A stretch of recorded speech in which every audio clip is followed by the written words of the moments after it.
Merci et bienvenue dans votre magazine Tolinga Congo qui est diffusé dans vos antennes SM Télévision et Rupture Télévision.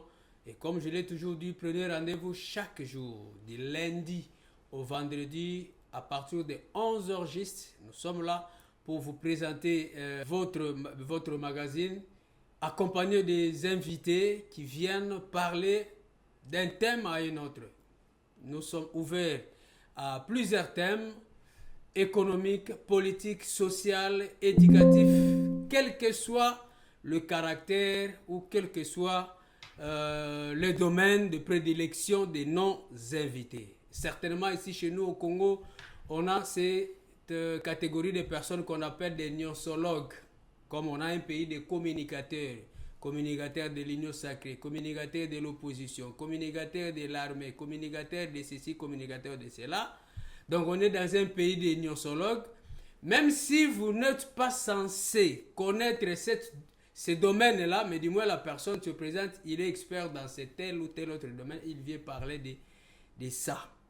Fort malheureusement, ici chez nous, dans notre plateau de Tolinga Congo, ce sont des choses que nous ne tolérons absolument pas. Donc nous recevons des invités qui viennent parler de tel ou tel autre domaine de vie, de telle ou telle autre situation, mais il faut que la personne soit outillée du moins pour qu'elle apporte la lumière à ces sujets-là. Pour aujourd'hui, nous allons essayer de parler d'un sujet qui est très complexe, qui fait parler, comme on le dit, qui fait couler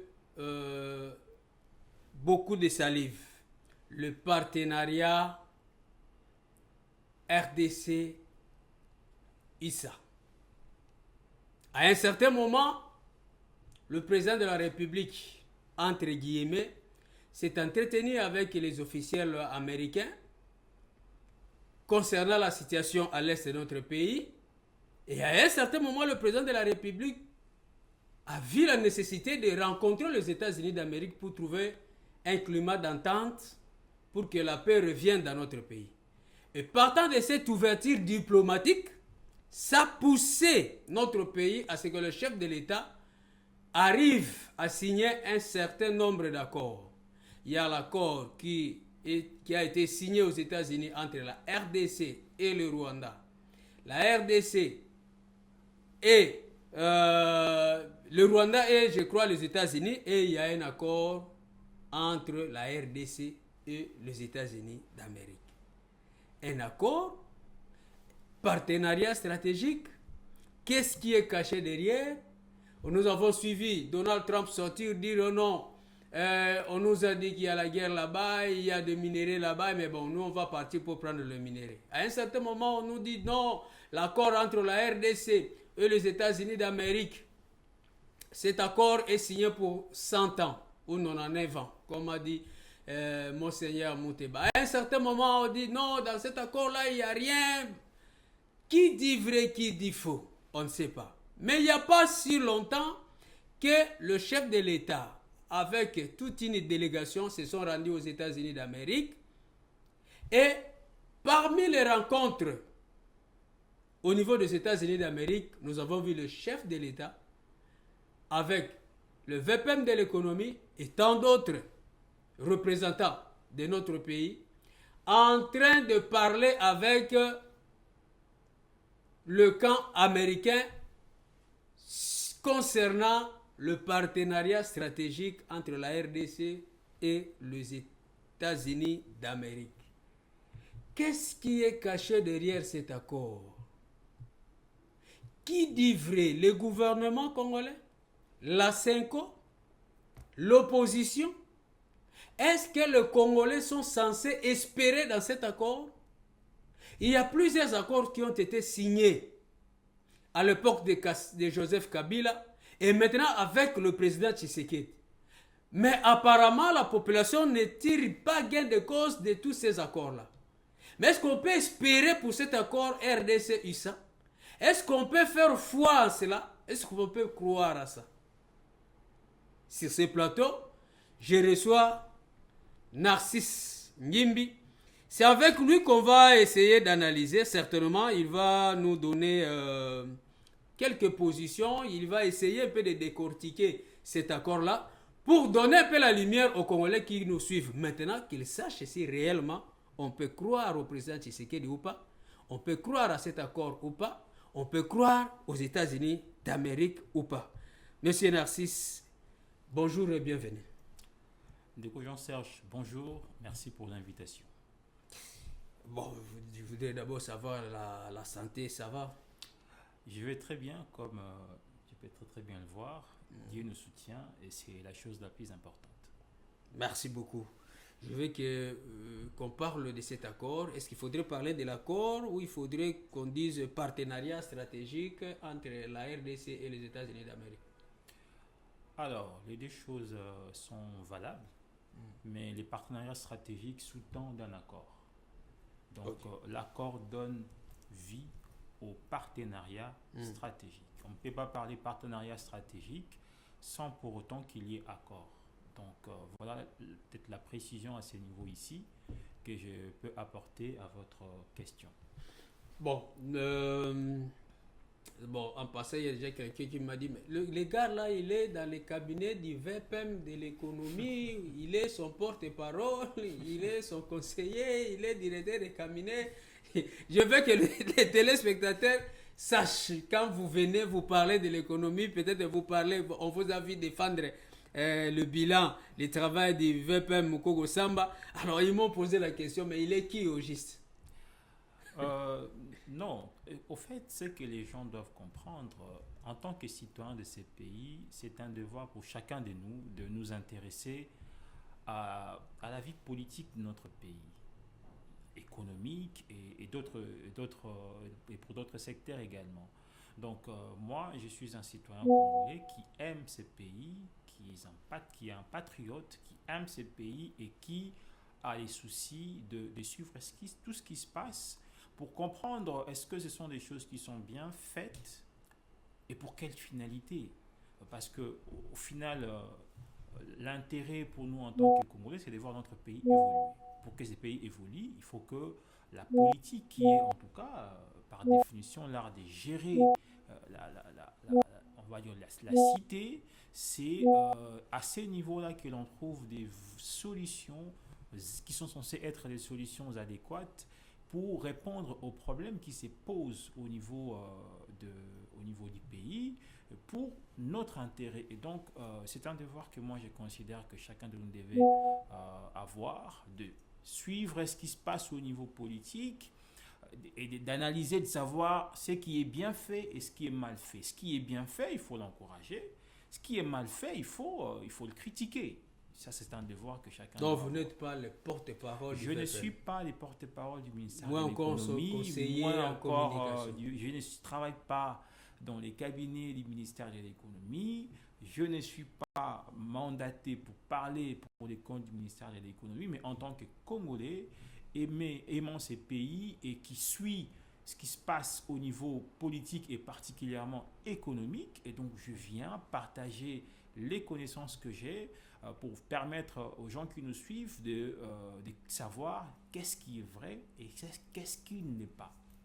Merci. Narcisse, vous croyez encore à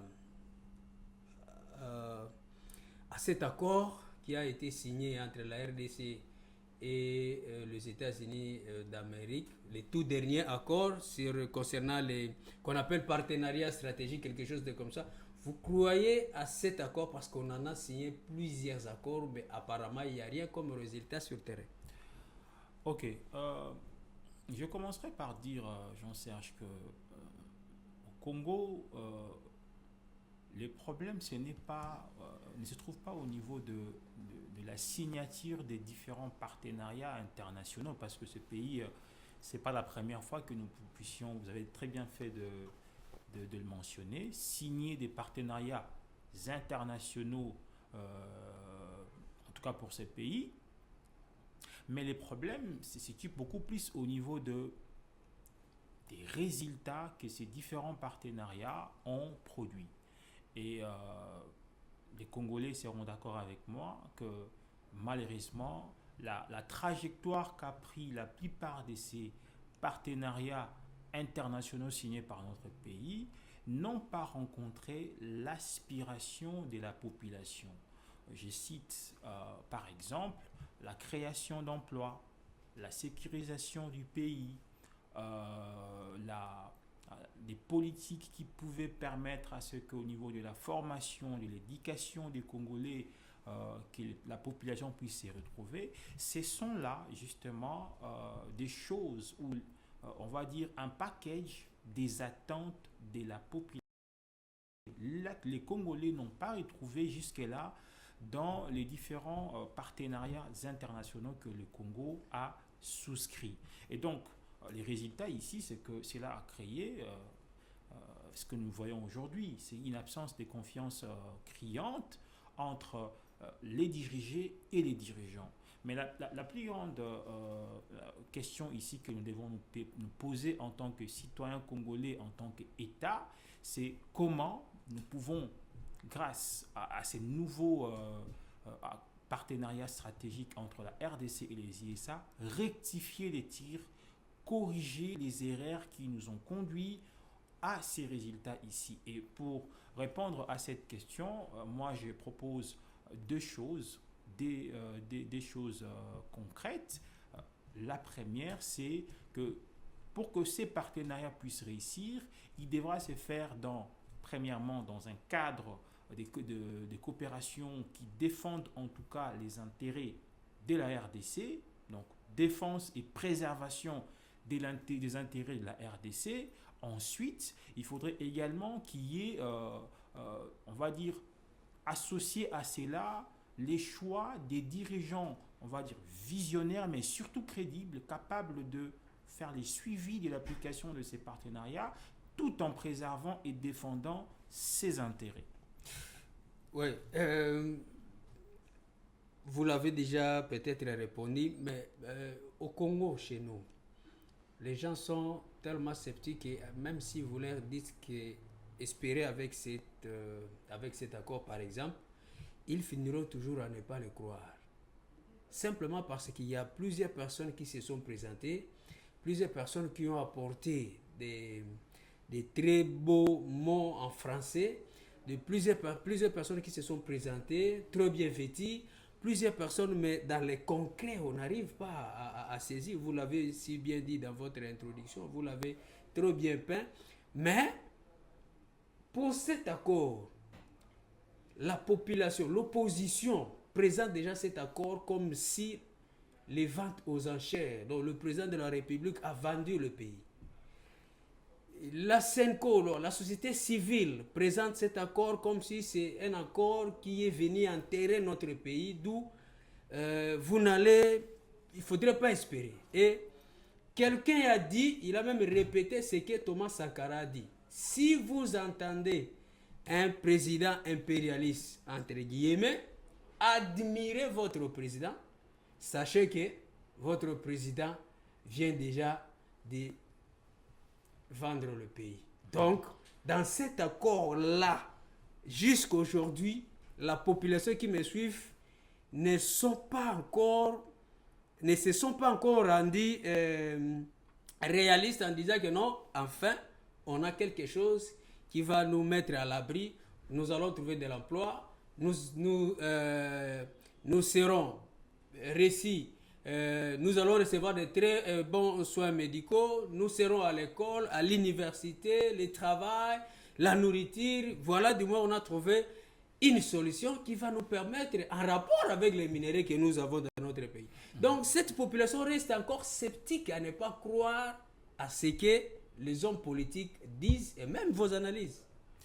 Je suis totalement d'accord avec votre analyse. Et je l'ai d'ailleurs dit d'entrée de jeu, vous l'avez rappelé. Les problèmes ici pour notre population et pour notre pays résultent du fait, comme je l'ai dit, qu'il y a déjà des jurisprudences. Ce pays a souscrit à plusieurs accords dans le passé, des partenariats internationaux qui n'ont pas profité à cette population. Vous savez, lorsque quelqu'un vous fait confiance et que vous les décevez une fois, deux fois, trois fois, il est tout à fait normal que cette personne-là ne vous fasse plus confiance, qu'il devienne méfiant vis-à-vis de vous. C'est ce qui se passe aujourd'hui au Congo. Donc lorsque vous avez eu pendant 30 ans, plus de 30 ans, des dirigeants qui ont vendu des rêves à la population et qu'in fine, aucune ou sinon la plupart des promesses faites à cette population n'ont pas été réalisées, mais comment voulez-vous ou pourquoi voulez-vous que ces gens-là vous croient aujourd'hui? Mais il y a aussi une chose qu'il faut souligner. Le Congo est un pays démocratique, vous le savez. C'est qu'au bout d'un moment, les personnes qui ont géré ces pays avant ne sont forcément pas les mêmes qui les gèrent aujourd'hui. Donc ça veut dire quoi entre autres? Ça voudrait aussi dire que ceux qui gèrent les pays aujourd'hui sont victimes de mauvaises décisions qui ont été prises par les anciens dirigeants qui ont brisé la confiance qui existait, qui devait en principe exister entre les dirigés et les dirigeants. Mais face à ça, il faut trouver des solutions.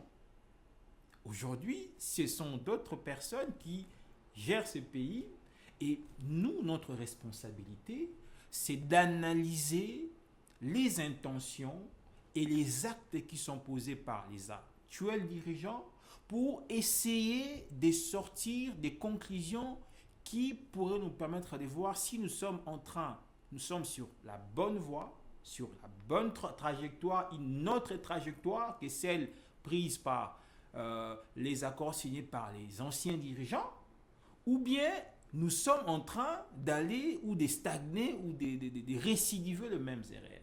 Ça, c'est ce qui importe aujourd'hui. Et c'est cela notre responsabilité, entre autres, d'expliquer, d'analyser et d'expliquer qu'est-ce que nous avons pu déceler en termes d'analyse et de ce qui pourrait nous apporter cet accord. Ça c'est la première des choses. Mais je voudrais, moi, rassurer les gens à travers justement, déjà, moi j'ai eu le temps de regarder, de lire cet accord parce qu'il est disponible. Hein. Vous allez sur les sites du département d'État américain, l'accord, le partenariat stratégique est là. Ce n'est pas quelque chose de secret comme vous l'avez dit, il y a une certaine élite au sein du pays qui fait une promotion négative contre cet accord en disant par exemple que nous avons bradé nos minerais pendant nos 9 ans, machin. Mais la vérité, c'est que l'accord existe, qui demande à la population congolaise d'aller lire les contenus de ces partenariats et eux-mêmes de tirer les conseils ou en fait les conclusions de qui est en train de dire la vérité et qui est en train de mentir. Pour mon cas, je reste persuadé, convaincu après lecture de cet accord que cet accord ne brade pas les minerais, l'exploitation des minerais du pays pendant 9 ans ou 100 ans.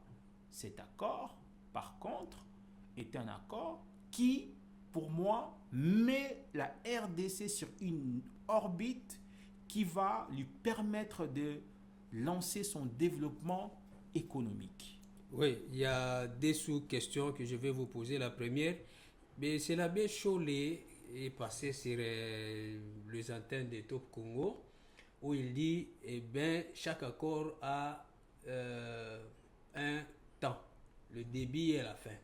Mais curieusement, dans cet accord, il n'y a pas le temps. Le temps n'est pas défini. C'est vraiment un accord indéterminé. Donc, d'où il n'y a pas le début, on connaît, mais la fin, on ne connaît pas. Or, dans les annexes, on dit que tout accord qui n'a pas été défini en termes de timing vaut 99 ans d'existence. Donc, l'accord signé est appelé à exister pendant 99 ans. Nous ne serons plus là, ce sont nos enfants qui vont hériter et ils vont continuer avec cet accord. Ça, c'est la première sous-question.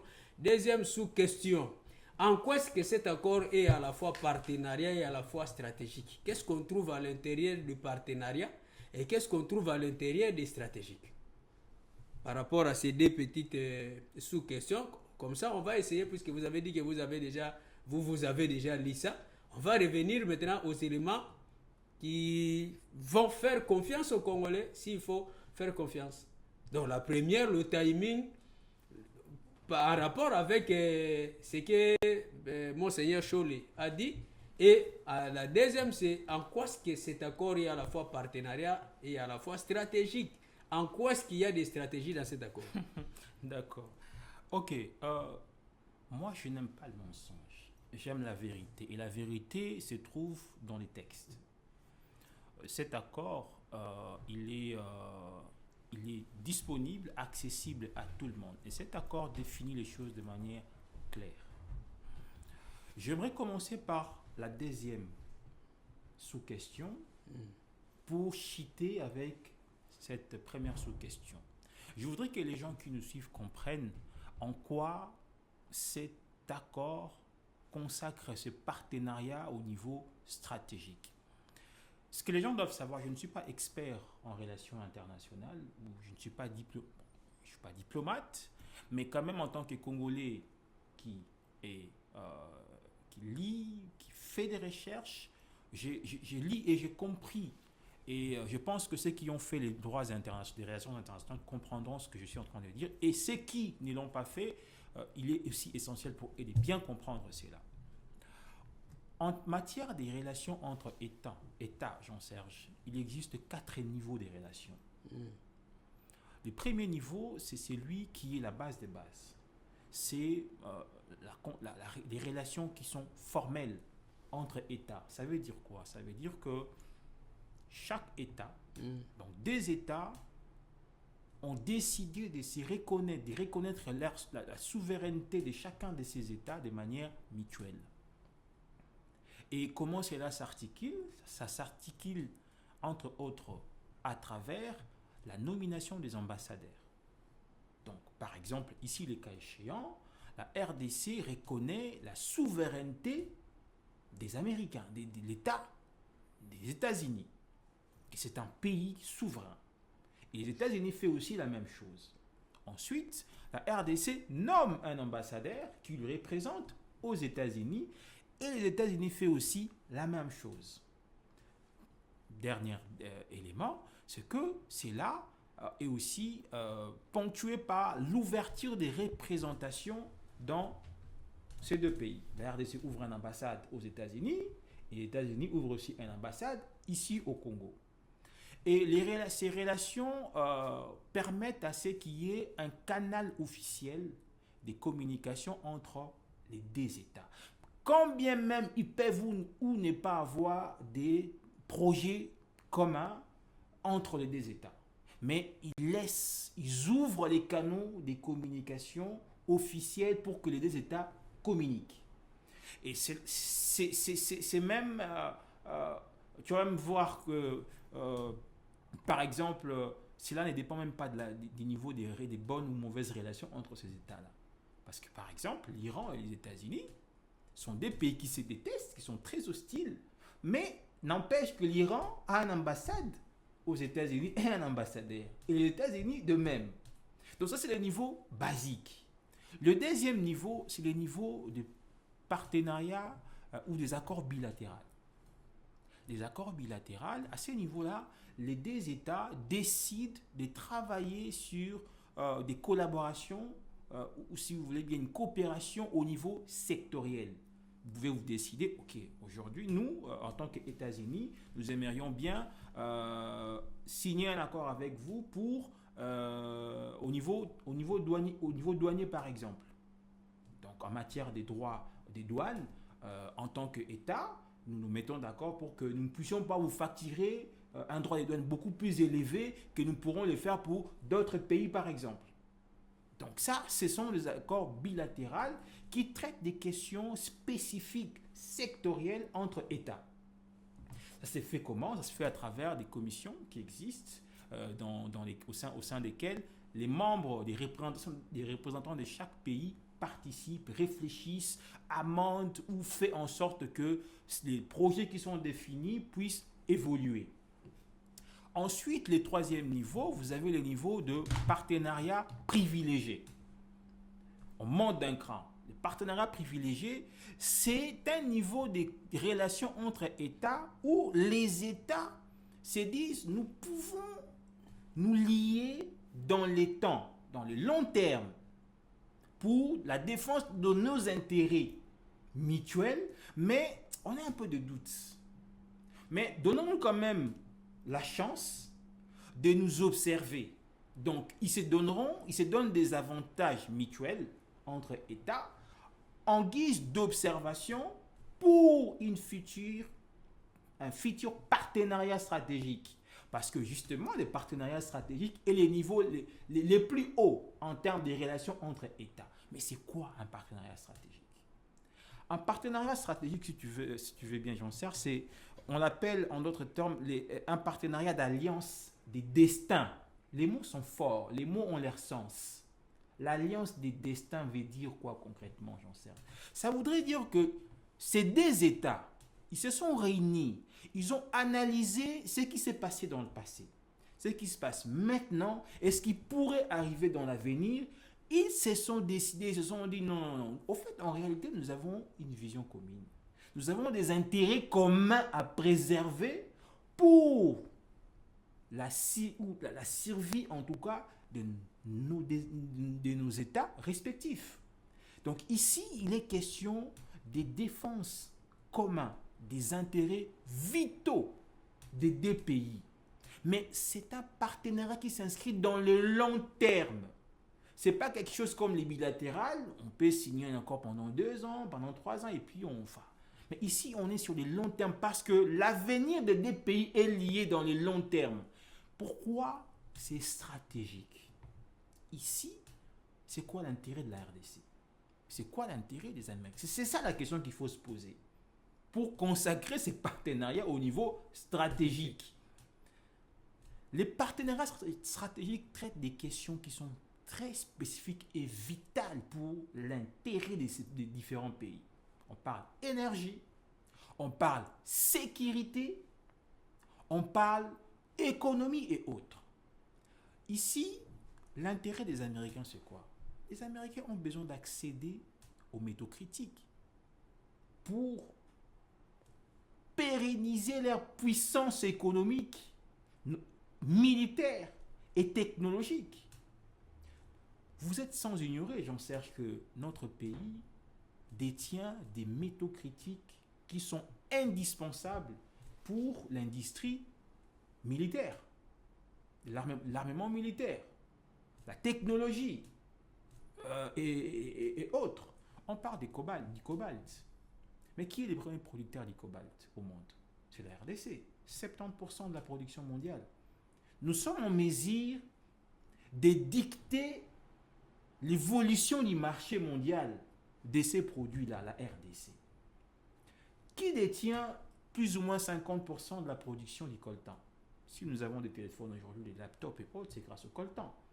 Mais c'est la RDC. On parle de lithium, on parle de cuivre pour la transition, les cobalt pour la transition énergétique et consorts. Donc, les États-Unis ont besoin, l'intérêt des Américains, c'est accéder à ces métaux critiques pour garantir leur puissance économique, militaire, technologique aujourd'hui et demain. Face à qui? Face à la Chine. Vous comprenez? Ça, c'est un intérêt vital pour les Américains. Mais pour nous, la RDC, nos intérêts, entre autres, sont du point de vue sécuritaire. Notre pays souffre d'une guerre qui date de plus de 30 ans. Pour y mettre fin, nous avons choisi, entre autres, de nous allier. Nous avons dit aux Américains, notre intérêt, vous voulez accéder à ces métaux critiques. Mais ils sont dans un pays qui est agressé depuis plus de 30 ans. Si vous voulez que nous vous donnons accès à cela, de manière réglementée et autres, il faut mettre fin à la guerre. Et pour mettre fin à la guerre, quoi de plus normal d'aller s'associer avec la première puissance mondiale? Puisque nous sommes en train de sceller nos destins entre les deux États, la RDC et les États-Unis d'Amérique, c'est comme ça que cet accord n'a pas de temps, peut aller jusqu'au-delà de de 50 ans, 99 ans, comme a dit. Non, c'est pas vrai. Bouteba. C'est pas vrai. Je vais Puisque je ce vais sont le les démontrer. destins qui sont liés. Non. Ce n'est pas vrai. Ici, je vous ai expliqué pourquoi cet accord, ce partenariat est stratégique. Stratégique. Ça, je pense que les gens ont compris. Il y a même des exemples qui l'attestent. Est-ce qu'aujourd'hui, les Japon a vendu, on va dire, les destins de son pays aux Américains? Le Japon est en partenariat Mais le stratégique Japon avec est parmi les rares de pays qui ont des partenariats stratégiques avec un partenaire stratégique avec les Américains. Les Japon et les États-Unis. Quand le Japon sort de la Deuxième Guerre mondiale, il était complètement par terre, faible. Mais ça ne les a pas empêchés de signer un partenariat stratégique avec les Américains. Parce qu'ensemble, ils ont regardé. Les Américains se sont dit, nous, on a besoin de contrôler, par exemple, au niveau géostratégique, la partie Asie-Pacifique.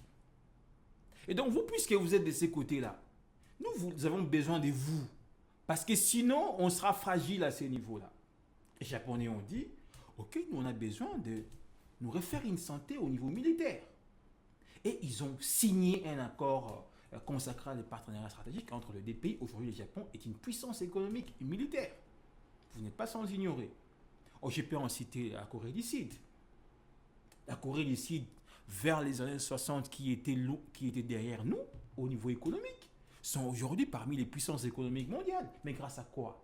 Grâce à un partenariat stratégique avec les Américains. Alors, Donc, ceux qui disent qu'on a plus à gagner qu'on a plus à perdre qu'à gagner sont tout à côté par rapport aux deux exemples que je viens de vous donner. Parce que c'était des pays qui sortaient des guerres, fragilisés totalement, mais qui, grâce à ces partenariats stratégiques, ont réussi à se relever. Ça, c'est la première des choses. Maintenant, ce n'est pas parce que nos destins sont liés que nous avons signé un accord à durée indéterminée. Non, l'accord ne dit pas ça. L'accord dit ceci. L'accord dit parce que les partenariats stratégiques se matérialisent à travers des mécanismes. Et parmi les mécanismes figurent entre autres les comités de pilotage. Pour le cadre de ces partenariats stratégiques, ces comités de pilotage, c'est ces comités qui ont la responsabilité de rendre effectifs ces partenariats stratégiques. Et on pourra revenir sur la composition et comment ça va fonctionner. Mais ça, c'est la première des choses. Deuxième des choses, dans cet accord, il est défini les moments d'évaluation. Les comités de pilotage se réunissent 2 fois l'an, soit en vidéoconférence, soit en présentiel. Si la première fois, ça s'est fait aux États-Unis, la fois d'après, ça va se faire en RDC. Donc, les comités de pilotage venaient de se rencontrer il n'y a pas longtemps aux États-Unis. On va en parler. Rapidement. Pour ceux qui disent que c'est juste un papier signé, mais la mise en œuvre posera problème. On va en parler. Les deuxièmes, donc, comité de pilotage rencontre 2 fois l'an, soit en vidéoconférence, soit en présentiel, soit aux États-Unis, soit en RDC. Troisième chose, c'est qu'il y a un forum économique qui est indiqué dans l'accord, qui sera organisé chaque 3 ans, si ma mémoire est bonne, qui permettra la rencontre des dirigeants politiques des 2 pays. Congolais, les dirigeants congolais et les dirigeants américains. Ça aussi, ça va se faire soit aux États-Unis, soit en RDC chaque 3 ans. Et puis, l'accord dit ceci. Les partis ont les droits de se retirer de cet accord. Ils ont les droits. Les Américains comme les Congolais. À un certain moment, si nous estimons qu'il y a violation de ces partenariats, que les Américains ne respectent pas leurs engagements, nous pouvons sortir de l'accord. C'est dans l'accord. Mais nous devons aviser, donner un préavis aux Américains et lesquels préavis rentrent en vigueur 5 ans après. Pourquoi? Parce que quand on a un niveau de relations, partenariat stratégique, cela implique, on va dire, l'investissement dans des projets pharaoniques qui demandent peut-être au niveau de l'exécution, de leur mise en œuvre, un temps assez conséquent, 5 ans, 3 ans, 4 ans. Et vous ne pouvez pas demander à quelqu'un de dire on arrête une année après, 2 ans après, alors que le projet est en cours. Donc 5 ans, c'est le délai minimum, maximum plutôt, qui a été défini pour que chacune des parties qui s'estime être lésée dans le cadre des engagements qui ont été pris entre les États de se retirer. Et puis, Rapidement. il y a des mécanismes d'évaluation pour, on va dire, amender les différents projets ou les fonds des ententes ou des engagements qui ont été pris entre les deux parties. Donc c'est faux quand on dit on a on a vendu les pays pendant qu'on en est vent, machin. Ce n'est pas vrai. Sinon, nous ne serions pas en mesure de sortir de cet accord, comme le dit très très bien ce même document. Merci. L'accord a un timing bien défini. Le comité de pilotage venait de se rencontrer aux États-Unis.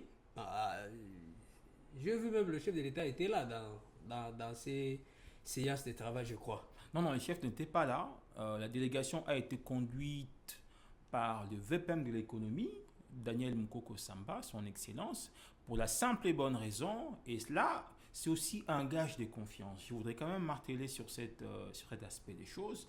Pour les personnes qui n'ont pas confiance, en tout cas à cet accord, je commencerai déjà par dire, comme je l'ai dit d'entrée de jeu, c'est que pour réussir, il nous faut un cadre de coopération qui puisse défendre et préserver les intérêts de la RDC. Et ensuite, il faut des dirigeants crédibles aujourd'hui. Moi, j'ai sali en tout cas les choix du président de la République de choisir, déjà à l'époque, les VPM de l'économie, Daniel Mukoko Sama, comme ministre de l'économie. Parce que le président, c'est quelqu'un qui a une vision beaucoup plus grande que celle que nous pouvons avoir. Parce que c'est lui qui gère le pays, il sait où il va amener le pays. Il savait qu'à un certain moment, pour ce genre d'enjeux, il faut des gens comme les VPM de l'économie, des gens crédibles, compétents et qui sont capables de défendre les intérêts de la République. Et donc, ces choix, à la fois à la tête du ministère de l'économie, étaient un très bon choix, un excellent choix, mais aussi les choix de faire de lui le co-directeur de ces comités de pilotage pour la mise en œuvre de ce partenariat stratégique est un choix judicieux. Parce que ce monsieur est capable de défendre sur les plans intellectuels, sur les plans, on va dire, de ces liens patriotique qui l'a toujours animé dans le cadre de l'exercice de son travail, les intérêts de la RDC. Et donc la vision du chef de l'État. Et ça, c'est quand même quelque chose qui est très important, un signe très fort que le président a donné, mais on sait que sa présence ne suffit pas. Et donc, il y a tout un ensemble de choses avec d'autres personnes qui l'accompagnent, les ministres des Finances, des Affaires étrangères et aussi des mines qui accompagnent le VPM de l'économie dans le cadre de ces comités de pilotage pour justement faire aboutir les engagements pris par les deux parties. Donc, les présidents n'étaient pas là, c'est le VPM de l'économie qui avait conduit la délégation congolaise pour cette première réunion qui s'est tenue aux États-Unis à Washington, où les deux parties ont transmis la liste des projets, des grands projets qui seront exécutés ici au Congo. On parle des projets liés à l'énergie, aux infrastructures, de la formation des Congolais, des technologies et autres. Merci. Là encore, il y a quelque chose qui vient heurter les esprits congolais. Quand on vient encore dire, non, voilà, il y a des projets, voilà, c'est qu'on va faire, voilà. Dans ces pays, on a connu le 5 chantiers. On nous a vanté le 5 chantiers. On nous a fait voir des panneaux. Il y avait des Révolution de la modernité. Révolution de la modernité, les TGV. Il y avait pas mal de panneaux où on nous faisait voir, voilà, dans 2 ans, 3 ans, 4 ans, là, on va vous amener. Oui. Grâce aux efforts du chef de l'État, grâce au management du chef de l'État. C'est bien bon. Mais au finish, Eh ben, nous sommes restés qu'avec le boulevard et quelques travaux qu'on a essayé de faire. Mais maintenant là, le partenariat stratégique arrive. Il semblerait que Trump il est vraiment d'accord parce que le minerai stratégique, il semblerait que lui il dit bon on va aller prendre. On va prendre derrière l'accord ou bien sans l'accord, on ne sait pas, peut-être vous allez répondre à cette question. Mais du coup, le comité de pilotage s'est réuni et on présente des projets. Ces projets seront bénéfiques pour la RDC. Quand? Où? Comment? Ok, merci pour votre question. Je commencerai par rappeler le fait que, comme je l'ai dit, hein, c'est justement à cause de ces anciennes promesses non tenues qui fait qu'aujourd'hui, la confiance qui devait exister entre les dirigeants et les dirigeants congolais n'existe plus. Ou, en tout cas, a du mal à se remettre en place. Mais je suis convaincu que les différents résultats qui produiront ces partenariats stratégiques va faire en sorte que cette confiance qui a été brisée puisse se remettre en place. Ça, c'est la première des choses. Maintenant, on parle de projets. Où, quand, comment, il faut lire l'accord. Justement, cet accord, comme je l'ai dit, est un cadre qui a bien défini les intérêts de la RDC et comment nous allons les protéger. Dans cet accord, je crois que c'est au niveau de l'article 5 de cet accord où on nous parle des types de projets qui seront exécutés dans le cadre de ces accords. Il faut déjà souligner une chose, Jean-Serge, pour que les gens comprennent très très bien. Ce n'est pas les États-Unis en tant qu'État qui va sortir les moyens pour venir financer la matérialisation de ces différents projets. Non, ce n'est pas ce qui dit l'accord. L'accord, d'ailleurs, hein, pour l'information à toutes les personnes qui nous suivent, aucun pays du monde ne s'est développé avec on va dire, les investissements de l'État. Ça n'existe nulle part ailleurs.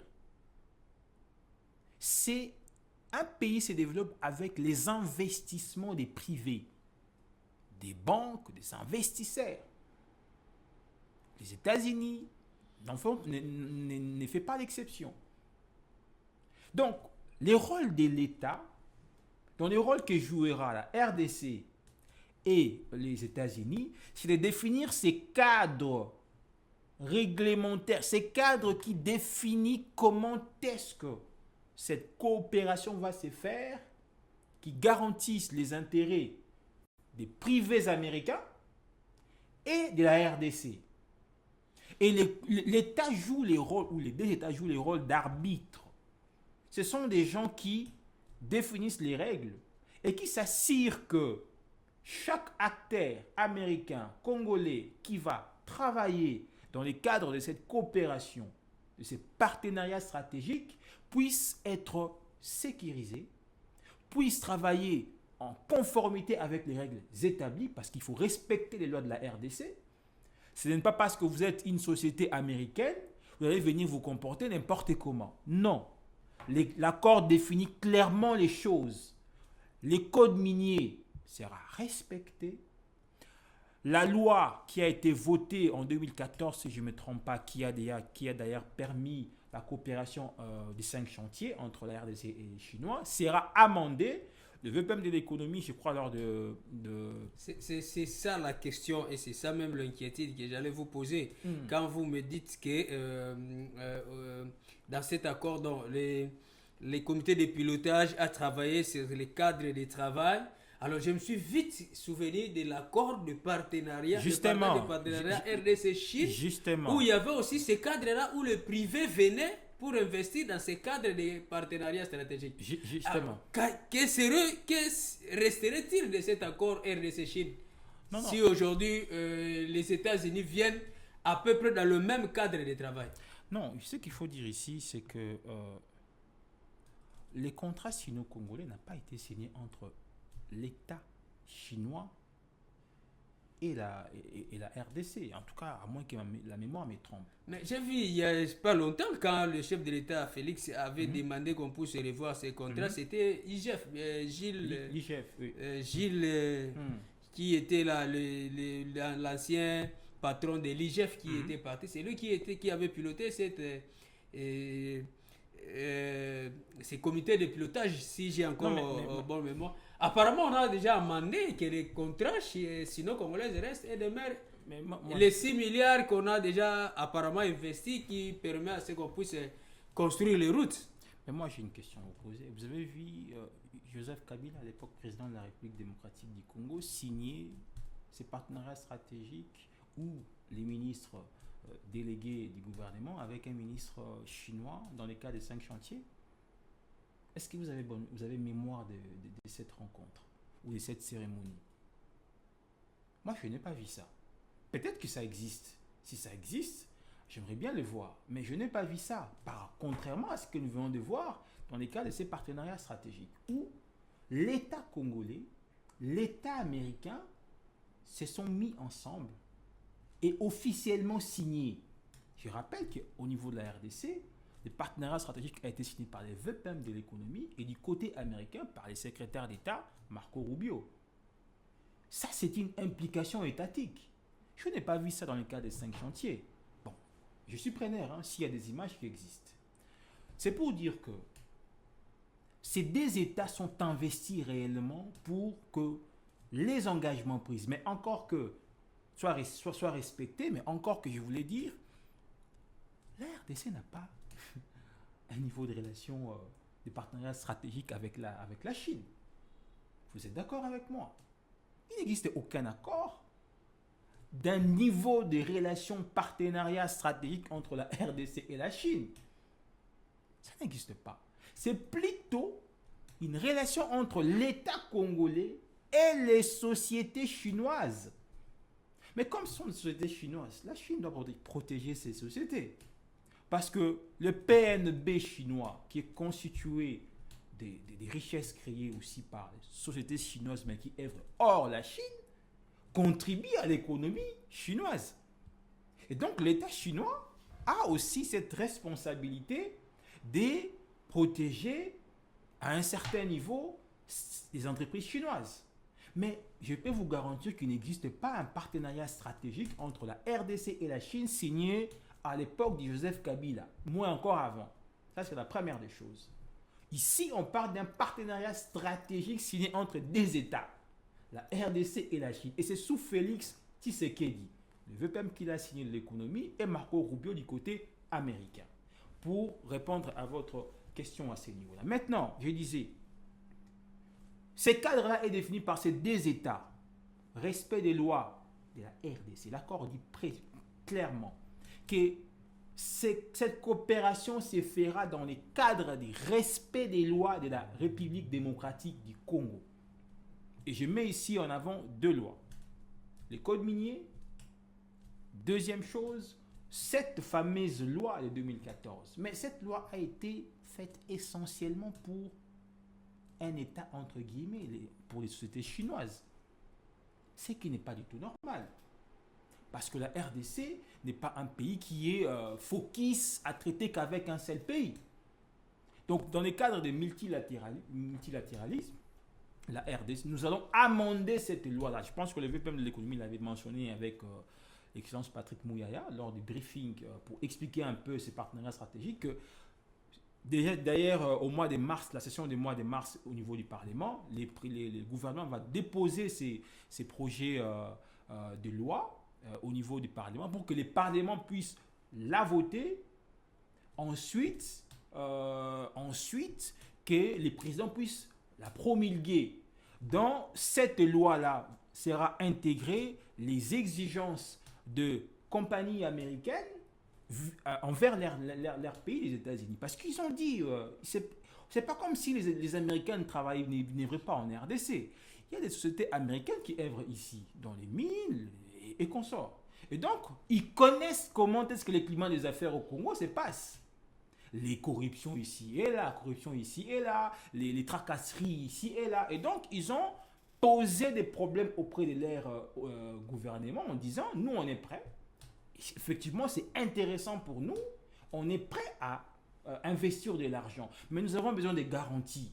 Nous ne voudrions pas que demain, une fois que nous avons investi des milliards, parce qu'on parle de milliards de dollars, et que l'État congolais change des fusils d'épaule et nous cause des préjudices. Et donc, les deux parties ont convenu que dans le cadre de cet amendement de cette loi, on va prendre en compte ces différents problèmes posés par la partie américaine pour que cette loi devienne une loi applicable à tout autre État qui voudrait bien travailler ou coopérer avec la RDC à ces niveaux-là.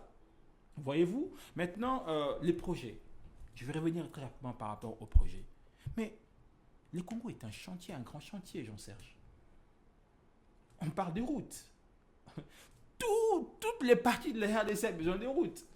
Vous ne me direz pas qu'au Congo central, on n'a pas besoin de routes. Rien que la RN ici, vous savez comment c'est compliqué. Dérouler de Kinshasa pour Matadi, les embouteiller parce que la route elle est trop étroite. Alors que c'est une route stratégique qui est vraiment qui permet à ce que la capitale puisse être nourrie. Donc, vous ne me direz pas qu'au Bandundu, ils n'ont pas besoin de routes. Vous ne me direz pas qu'au Bandundu, ils n'ont pas besoin de l'électricité. Donc, ici, il est question de présenter des projets dans le cadre des 4 ou 5 types de projets qui ont été définis dans le cadre de cet accord ici, des projets qui mettent en avant l'industrialisation de la RDC, la construction des grosses infrastructures au pays, écoles, universités, routes, barrages, ports et autres. On parle des corridors de l'Obito, on parle des corridors des bananas, par exemple. On parle des autoroutes et consorts. Ce sont des choses qui sont vitales pour les développements économiques de la RDC. Vous ne pouvez pas produire autant de viande à Goma, à l'est du pays, et qu'ici, à Kinshasa, nous souffrons pour manger de la viande fraîche.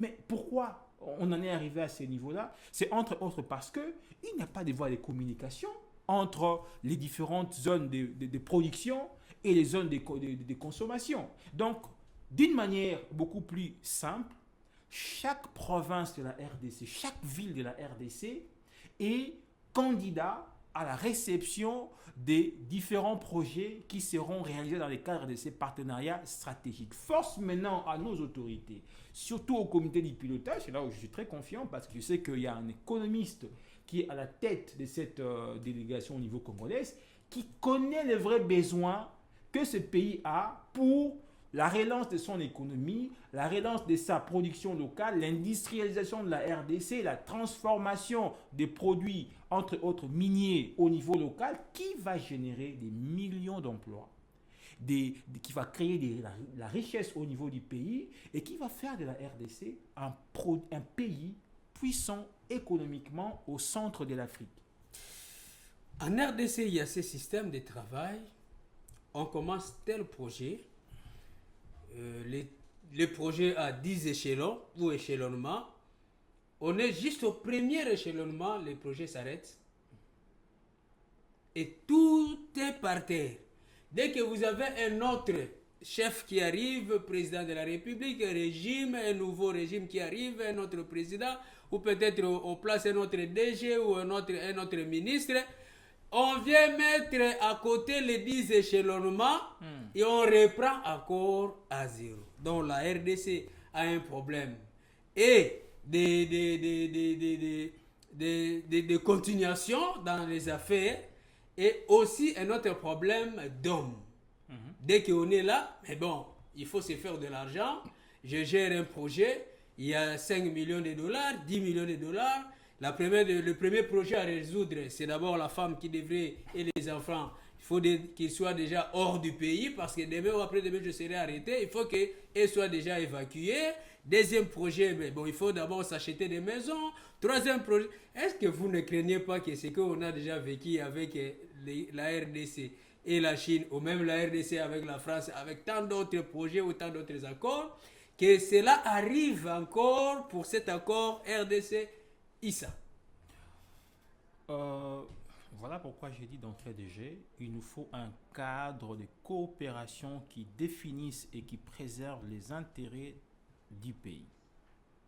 Deuxièmement, il nous faut un leadership au niveau de la supervision de l'application de ces partenariats stratégiques crédibles, rigoureux.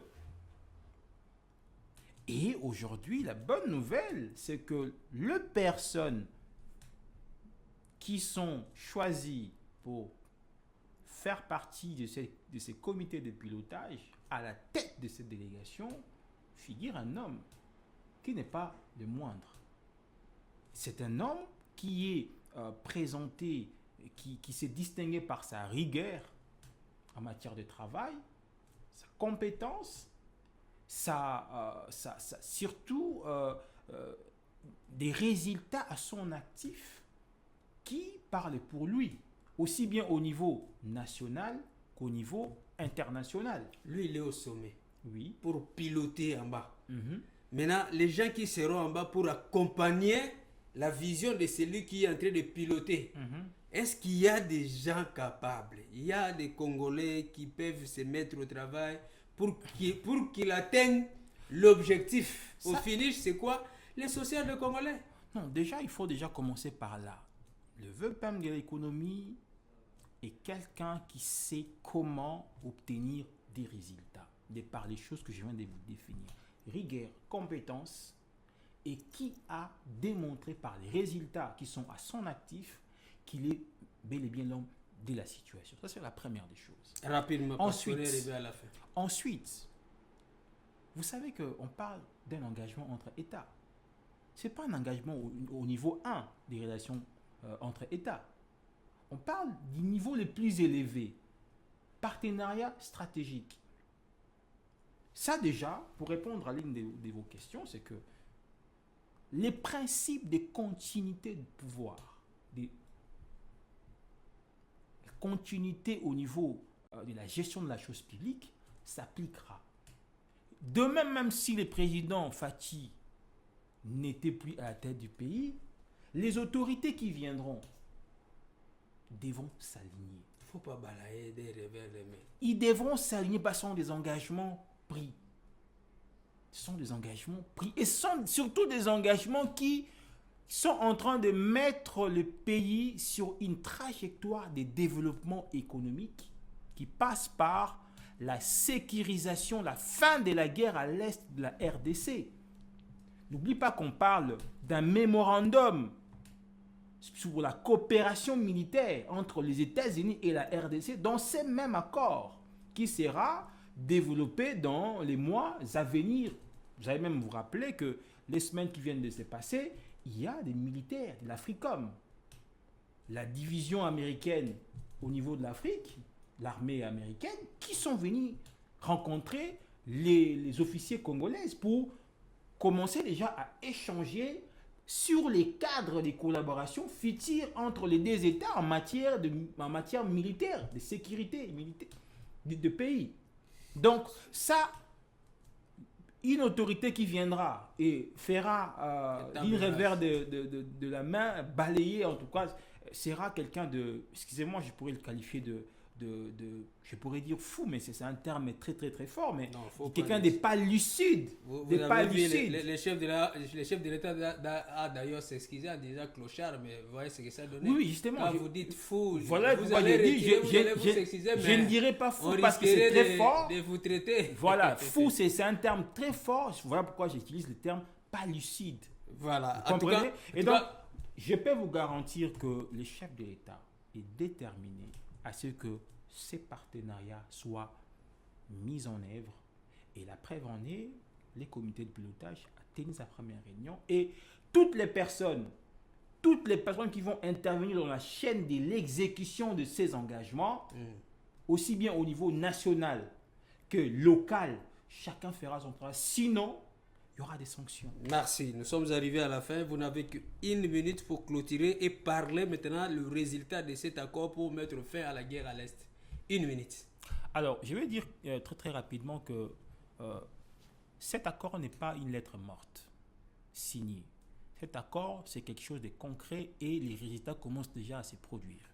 Déjà, vous avez constaté qu'il y a une forte délégation de la RDC qui a séjourné aux États-Unis, conduite par le président de la République.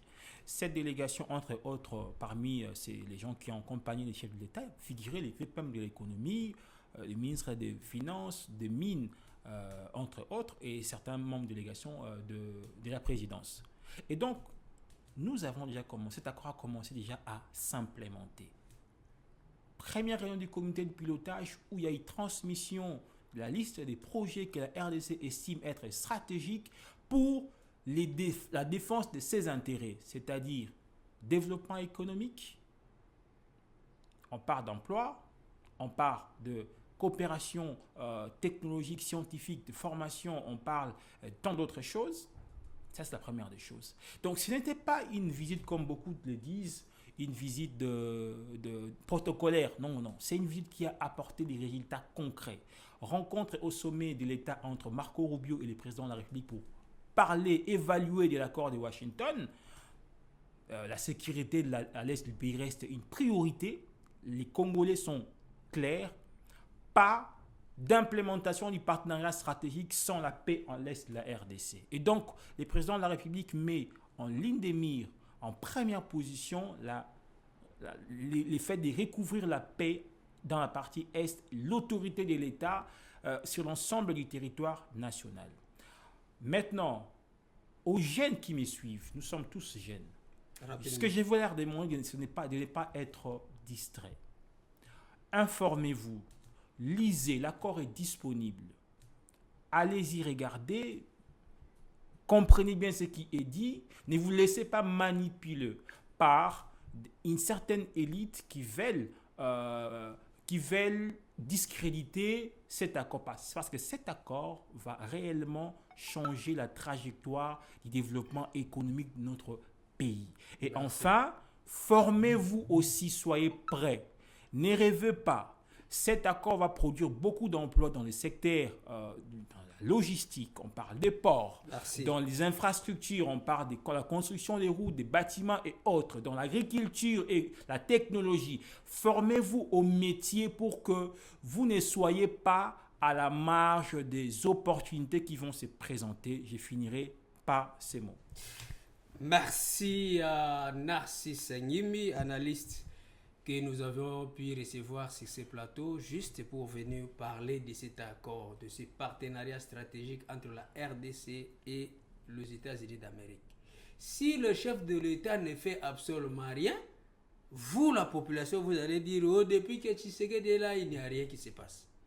Maintenant que Tshisekedi est allé chercher un accord stratégique avec les États-Unis d'Amérique, je dis bien, avec les États-Unis d'Amérique, la première puissance mondiale, économique, et ainsi de suite, c'est toujours vous les Congolais qui disent « Oh non, on a bradé le pays, le minerai, tout est parti. » Mais bon, notre prière est que ce que le chef de l'État est allé signer avec son entourage, c'est l'équipe qui l'a accompagné, nous souhaitons que cela puisse se concrétiser ici en RDC pour qu'on puisse tourner la page de l'insécurité, du chômage et de tout ce qu'il y a comme problème en RDC. On se retrouve prochainement pour un autre sujet avec d'autres invités, mais surtout sur SM Télévision et Rupture Télévision.